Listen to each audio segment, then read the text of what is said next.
Okay, so I know that I'm late, y'all. I know.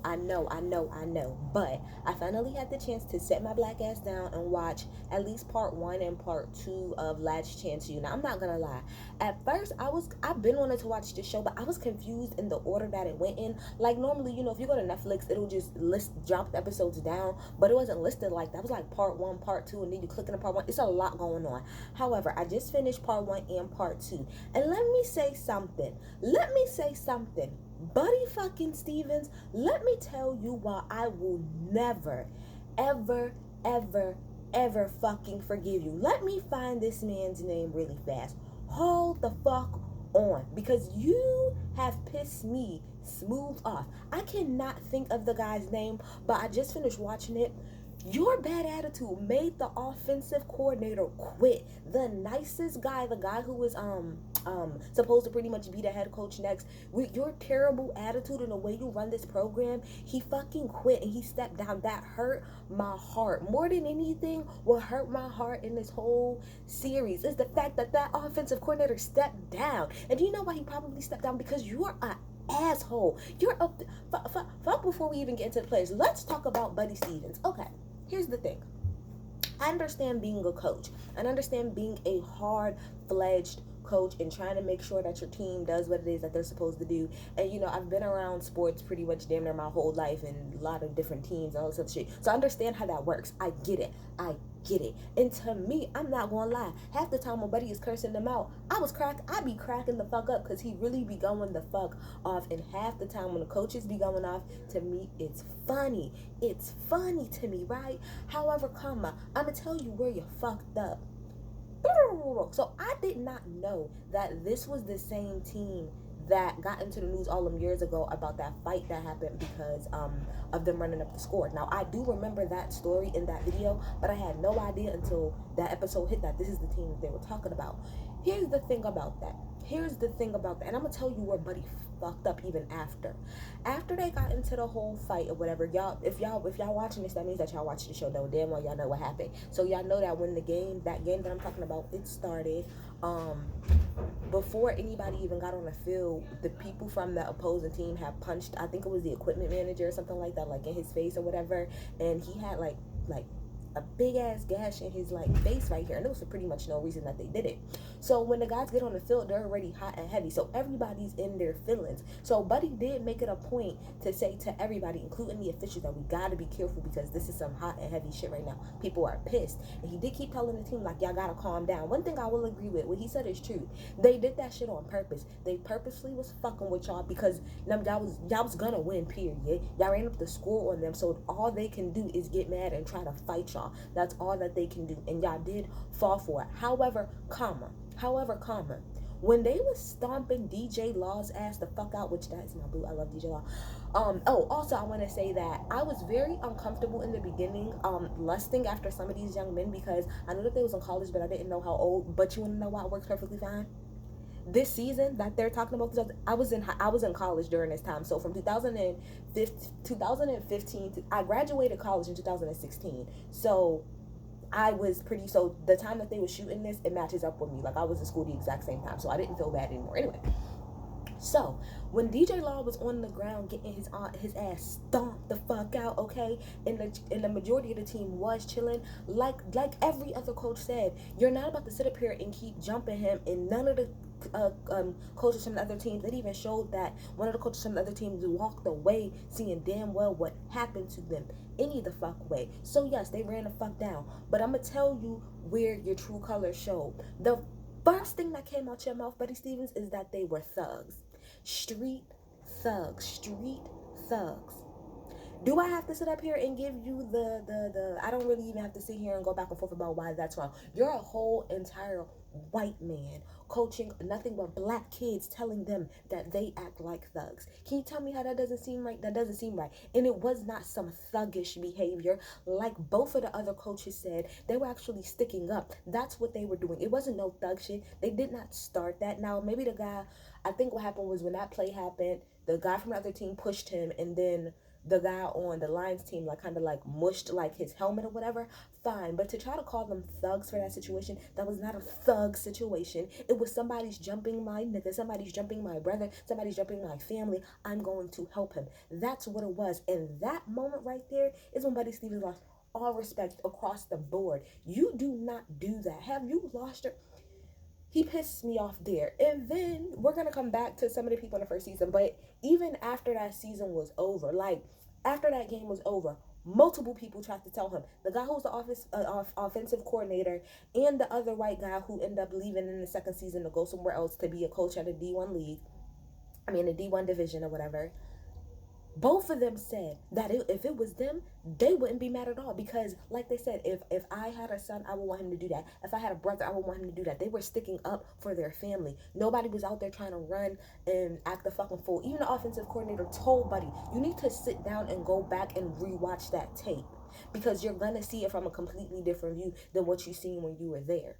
Period. And even after Buddy did that, let me tell you something where Buddy fucked up. Buddy, you did say that you did come later and say, oh, well, you guys did what you were supposed to do. But you never apologized for the thug comment. And it's confusing because I want to understand, did he do that when he came back? Because even after the season was over, the first part was over, and I came back for the second season, I still didn't hear you. Even on camera, you never acknowledged the fact that that word thug and the way that you used that shit was wrong. It was wrong. And right there is why most people won't have respect for you. I don't really even know how much this program helped Buddy. I was expecting for them to say at the end of the season that Buddy was fired, but to be quite honest, why would Buddy ever be fired? These white people don't give a fuck about what they say about us niggas. They just want us to coach us, and as long as he wins, it does not really fucking matter to them about how the fuck they're perceived. But as a student, I would never want to go to your school because of you. I fuck with everybody else on your staff, but you, Buddy, in particular, I could not fuck with you, because like they said, okay, I'm not gonna lie, throughout the whole thing, I was really trying to dig in the depths of my soul to see if I believe that Buddy really cares. I think Buddy cares about certain people. I really do. I think it depends on who it is. I really do. I think it depends on the person. But I will also say this. I'm gonna give Buddy a little bit of out here. Buddy, compared to everybody else, is in a little bit of a different situation, because if Buddy does what he's supposed to do as far as his team, he no longer has a job. And he did bring that up. I no longer have an income. So the pressure is a little bit more on him, because this is y'all. He's literally depending on y'all for his livelihood. You know what I mean? So I do get to a degree why he be so like stretched out about it, because y'all are really gonna fuck me over. Like for instance, if y'all remember the Titans, y'all know that Coach Boone, if he lost one game, he was gonna be fired, and that's part of the reason why he went so hard on the team. Yes, it was because he cared about them. Yes, it's because he wanted them to do good, but it also was the fact that, look, at the end of the day, my life and my family life depends on this job. However, again, like I said, Buddy Stevens, you need to do a better job at coaching. You need to do a better job at listening to your staff. I'm sorry, I gotta keep skipping back and forth from between part 1 and 2. But that ending, the way that you talked to that coach was extremely disrespectful. And right there in that moment, the way that he handled it, I said, this is why this nigga is gonna be head coach. Because look at how, regardless of what's going on, he's still keeping it positive. He's still doing what it is that he has to do. Now, in the beginning, I did like the tandem between them two, because Buddy was kind of like the bad guy, and then he was kind of the good guy. But at the end of the day, Buddy, you really come off as an asshole, for real. And you don't have to treat people like that. Especially, I don't understand why you would treat a coach like that in front of other players. If you had a problem with him, that's fine. But you go in the back and talk about it. He's not one of your players. If you watch Game of Thrones, I'm sorry, I'm going to be referencing to a lot of things, but if you watch Game of Thrones, okay, in the last season, when Jon had came back or whatever to Winterfell, and Sansa, was running there for a while, but he came back, and that first little meeting that they had, and he was talking to them about how they needed to, link up with Dany and the Lannisters and stuff, and here come Sansa on the side talking like, but that doesn't make any sense, da da da da. And when he walked out, he told her, you cannot do that. You cannot undermine me in front of other people, because then that's gonna make it seem like they don't have to listen to me. What the fuck is your problem, buddy? And I don't get it. Okay. So after the first season was over, we get into part 2, and they talk about, how everything was viewed and stuff like that. I agree. I'm talking about 1,010% with what Miss Brittany said, Miss Wagner, when she said, I think that Buddy looked at that and tried to change externally, but he did nothing to change internally. Yes, man, Brittany, you hit it on the head. He did not like the way that he was being perceived, so that's why he said, "Oh, I'm not gonna curse as much." Buddy cursing was literally, I'm gonna say, like, this much of a problem. It really had little to nothing to do with you cursing. It's about how you respect, your lack of respect for people. That's what the issue is. It really has nothing to do with cursing. Coaches curse all the time and are loved and beloved. It's the way that you treat people. And like Miss Wagner said, if you don't change who you are on the inside, you can never expect anything else to change. Speaking of Miss Wagner, let's talk about my favorite person. Miss Brittany. Miss Wagner is my favorite person in the whole wide world. I will be looking up her name to see if I can work for her or her foundation, because I love what she did with these kids. You know, it's rare. One thing that I think somebody's mama said is that she is one of a kind. You ain't lying. There are so many guidance counselors out here who do not give a fuck. They will act like they care. They do not care. They do not give a fuck. They do not go out of their way to make sure that they do what they need to do to help these kids. As a guidance counselor, that's part of what you're supposed to do. I mean, she's an academic advisor too, but she's still like a guidance counselor as well to these kids. And I love the way that the biggest thing I loved about Miss Brittany is the fact that she was able to understand that for all of these kids, it did not just start with whatever bad incident that they had. Because I mean, clearly at this point, I'm way too much in video. But if y'all don't know, Last Chance is pretty much the university where when college students have like fucked up, like in some way or somehow they got kicked off a team or got into a bad situation, they're able to come here, work on their grades, get their game up, and then possibly get recruited from a D1 school, right? Okay. So, but my thing with that I love about Miss Brittany is Miss Brittany understands that a lot of these kids, they're not just where they are just by chance or just because they're bad people. A lot of them, they've had certain circumstances that put them in a position where they are. And I love how Miss Brittany recognized that, and that's probably also why she no longer wanted to work there anymore, because Miss Brittany said multiple times she can tell that they do not care about these students. They don't give a fuck. Buddy in particular does not care about these students. Y'all don't care at all. Y'all just want them to go out there and win. And if they don't win, like she said about Ollie, if they don't win, then it's fuck you and they no longer care. And that's not how it should be. Thank you very much. Let me say something. Miss Wagner was the holding piece. Before they even said it, from the very beginning, I'm like, oh, so she's kind of like a mom to these kids. Like, she really is like a mother to these children. And that's why every time they left, I cried like 5 times every time they left her, because I felt emotional too.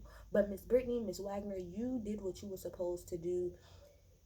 Your effect on these young men's lives, I don't think you'll ever even understand. Just to have somebody, I think people really underestimate how much it, just for somebody to care, like to truly care. And one thing that was brought up multiple times by multiple players throughout this series is the fact that they feel like people don't truly care. And as an athlete, I'm not an athlete, but I'm saying I can understand that as an athlete why you would feel like that. People don't really give a fuck about you. They give a fuck about what you can do for them, the organization, and their team. And that can make you feel really, really empty as a fucking person. And it can make you feel shitty as a person. Like, well, damn, bitch, if I can't play football, then what? That's what a lot of these kids think. If I can't play football, then what?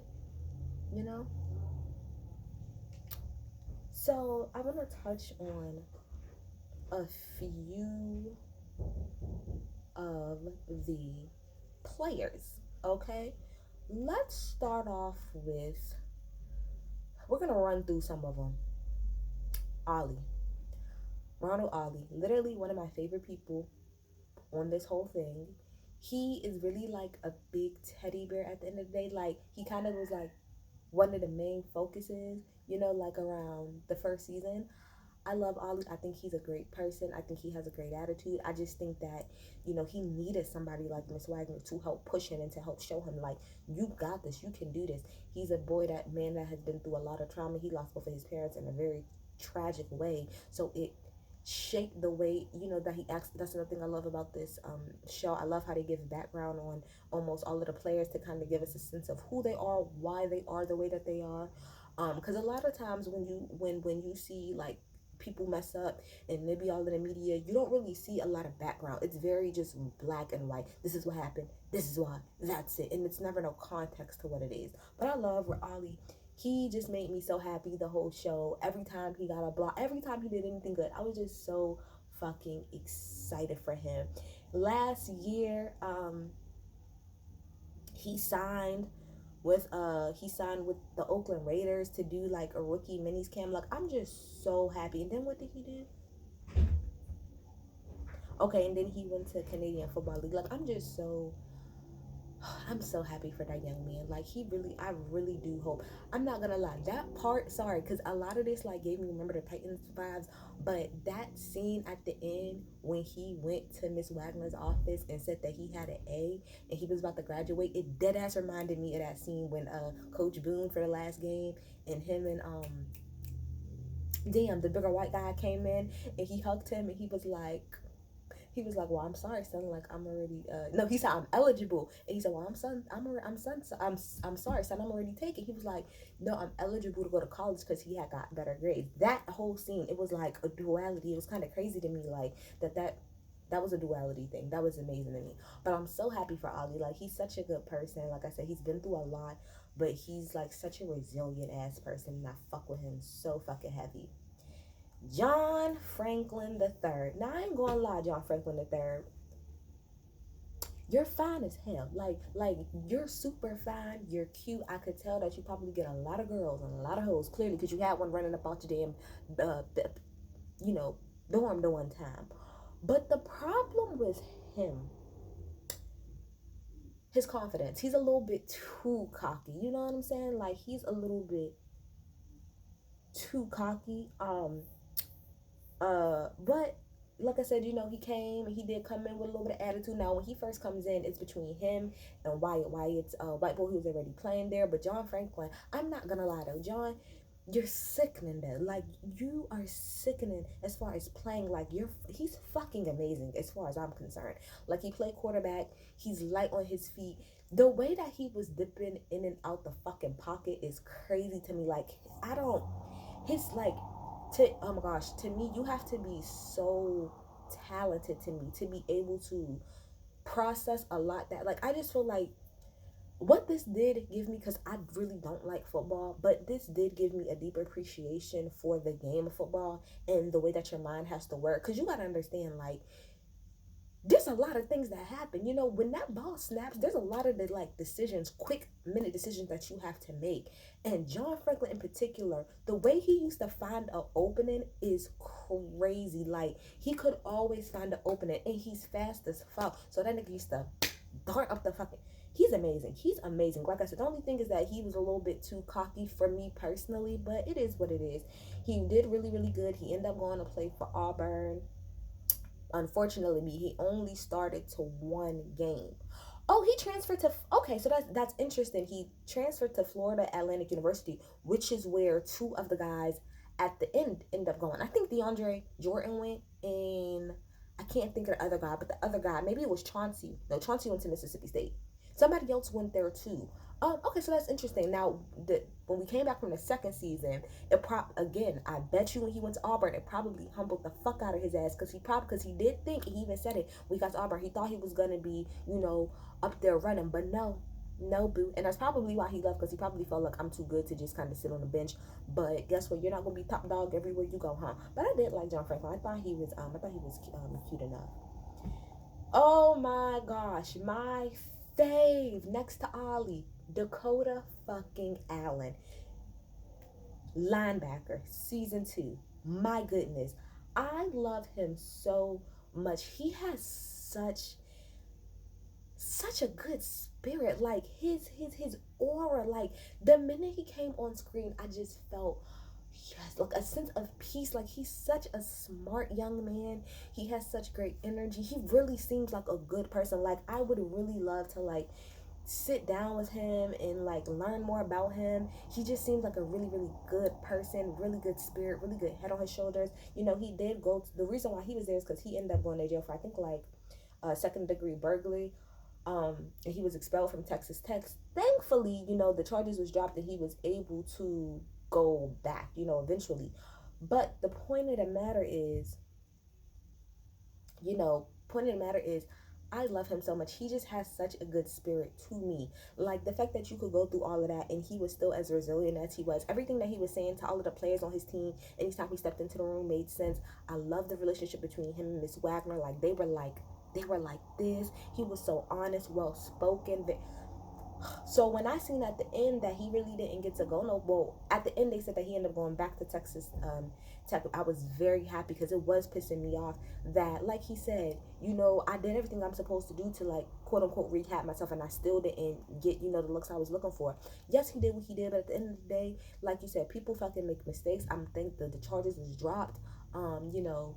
He went to school, got his straight A's, and he was killing on the field. Like, y'all gotta give people a chance, and I'm glad that they did. He eventually, I think he was picked up by the Rams, but then the Rams waived him during training camp, and so now he's with the Jacksonville Jaguars. I'm so happy. I'm telling you, I am so thoroughly happy for all of these men, especially all of these black men who come from. Oh my gosh, it makes my heart happy. It makes my heart flutter. Please give our black men chances. My goodness. Isaiah fucking Wright. My goodness. Isaiah Wright is a cautionary tale. He's a cautionary tale for sure. He is a cautionary tale that your talent can only get you but so far if your attitude does not match. Very talented. I'm talking about talented as fuck. Should possibly be in the league.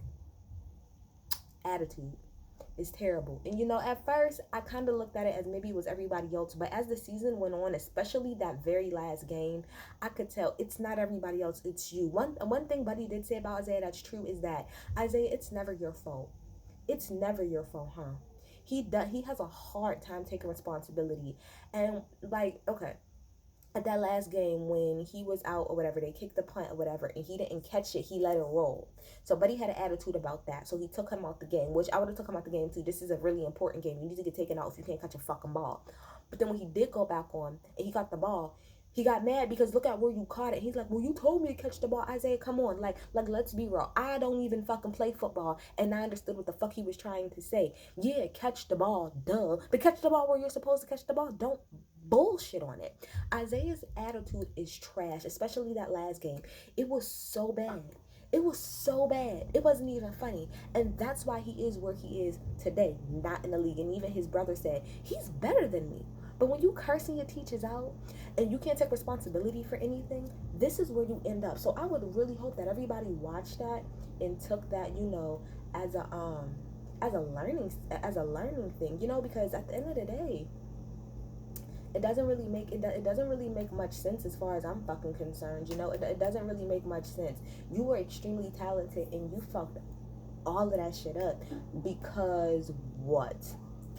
Because what? Because you don't know how to fucking listen? Like, it's ridiculous. And at the end, he's getting all sad because, oh, well, these people called me and these people never called me and this, that, and the third. Well, at the end of the fucking day, why would anybody want to work with you when look at how you act? You don't act right. I can't think of the other guy, his name. I'm trying to think of it right now. But he kind of was having some problems in the beginning too. The one who I think they said had ADHD. But at the end, he was able to turn the fuck around, get his grades together, and get into a decent school. You have the time. You just didn't use it the way that you were supposed to. I can't go through all of the first and second season. DeAndre Jordan is... Oh, he's so fucking fine. I can't even... That's a fine black man right there. But all of that to say, it was good. Like I said, the offensive coordinator... I can't think of his name right now. It makes me mad. I wish I had it in front of me. Miss Wagner, my fave. The black, the defensive coach, he was everything to me. I hope eventually he makes it to being a head coach. He do have to work on his temper a little bit because I don't like the way that he handled the situation with the guy that he got into it with. You're the adult. What one thing he did say that the student said that's true. You are the adult, so you should have handled it better. But it is what it is. Like I said, I'll be back, y'all, when I'm finished watching. I don't even know. I only did part 1 and part 2. So whenever I'm done doing that, I'll come back and I'll get with y'all. But I love this show. It's so fucking good, y'all. Also, drop some Instagrams of these NFL players too. Nothing but the people in the thingy. I'm out, y'all. Bye.